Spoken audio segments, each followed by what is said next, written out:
Ça tourne. Bonjour et bienvenue sur Tesla de France. Aujourd'hui, nous allons vous présenter un Lenovo, donc anciennement de chez IBM, un R61. Donc c'est une série, il y a plusieurs R61. Donc ça dépend, après on peut modifier le nombre de RAM, donc c'est de la DDR2, le processeur qui va du Intel Core Centrino, donc c'est un corps de duo, un dual core qui va de 1,6, 1,8 GHz jusqu'à 2,5 GHz. Donc celui-là c'est un 1,8 GHz et celui-là c'est un 2 GHz. Donc on en a deux pour faire la vidéo car on va en ouvrir un des deux. Donc déjà, au point de vue extérieur. Donc sur le dessus, du noir mat qui peut être salissant mais bon c'est pas très gênant. Ici le logo ThinkPad R Series. À l'arrière il y a le bouton d'alimentation que je viens de déranger d'ailleurs, avec donc deux ventilations pour le refroidissement du processeur. Donc il n'y en aura que de ce côté là. Ici il y a la batterie, donc on n'a que des batteries longue durée, autrement les batteries normales donc elles sont uniquement toutes plates, elles ne débordent pas. Donc je vais l'enlever pour voir, pour vous montrer ce que ça donne. Voilà, simple. Donc il y a 6 cellules, etc. 9 cellules. Hop, je vais le remettre dedans. Hop, voilà. Pour redébrancher. Donc à l'arrière, de l'autre côté, nous avons ici l'antivol. De ce côté-ci, nous avons un port USB, le lecteur graveur DVD. Ici, rien du tout d'autre à part ici le disque dur. Le disque dur qu'on peut mettre là. En dessous, donc là il y a des patins, etc. En dessous, là il y a un emplacement pour poser sur une station de travail, sur un socle, une station d'accueil.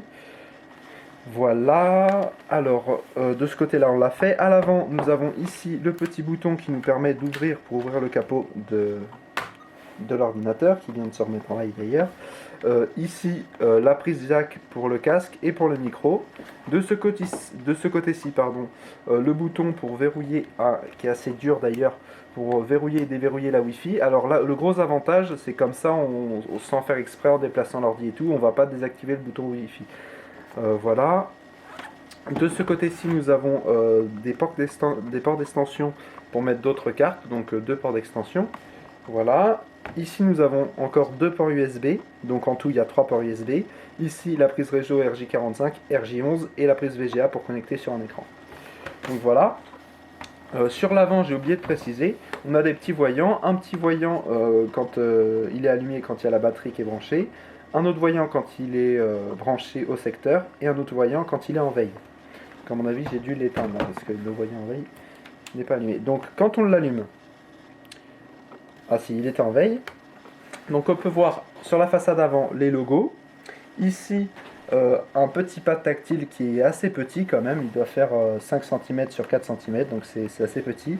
Donc deux boutons. Et ici, au milieu du clavier, qui est très solide, un petit trackball et ces boutons ici est là pour scroller. Donc de l'autre côté encore le logo ThinkPad. Donc le clavier très solide, vraiment très solide. Hop, bah, j'ai ouvert la session.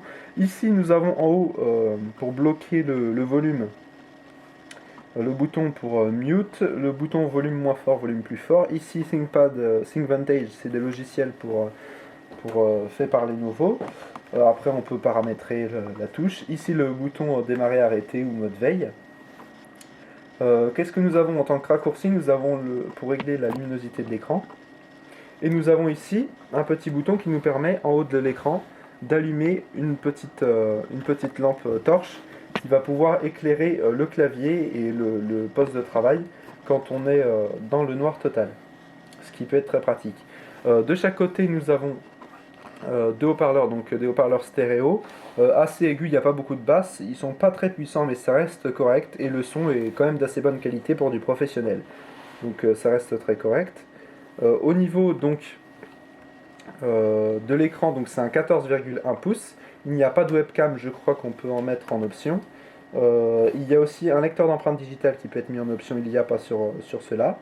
Au niveau donc des RAM, c'est de la DDR2, il y a 2 slots, donc on peut mettre jusqu'à 4 Go de RAM, voire 8.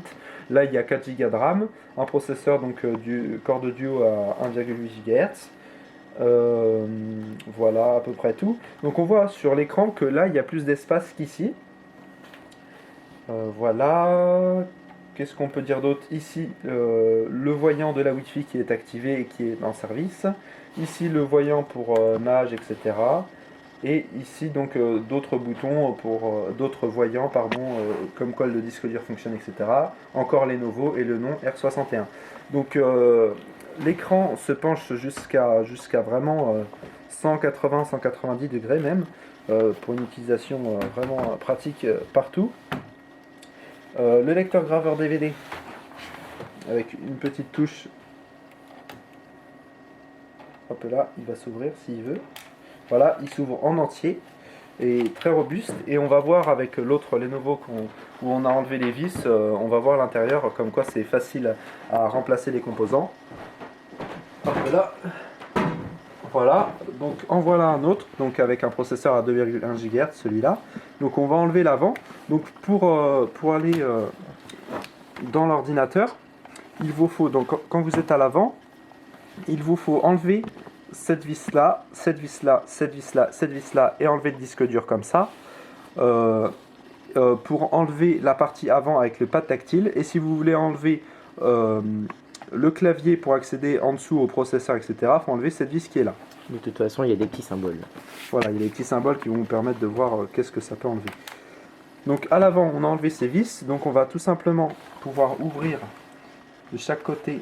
C'est assez dur, donc on va essayer de ce côté-là, voilà d'abord. Voilà. Voilà, on ouvre.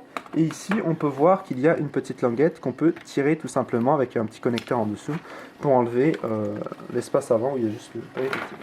Donc ici, nous pouvons voir une armature, métallique très solide. Hein, on peut marcher dessus, ça ne va pas se casser. C'est vraiment du très solide.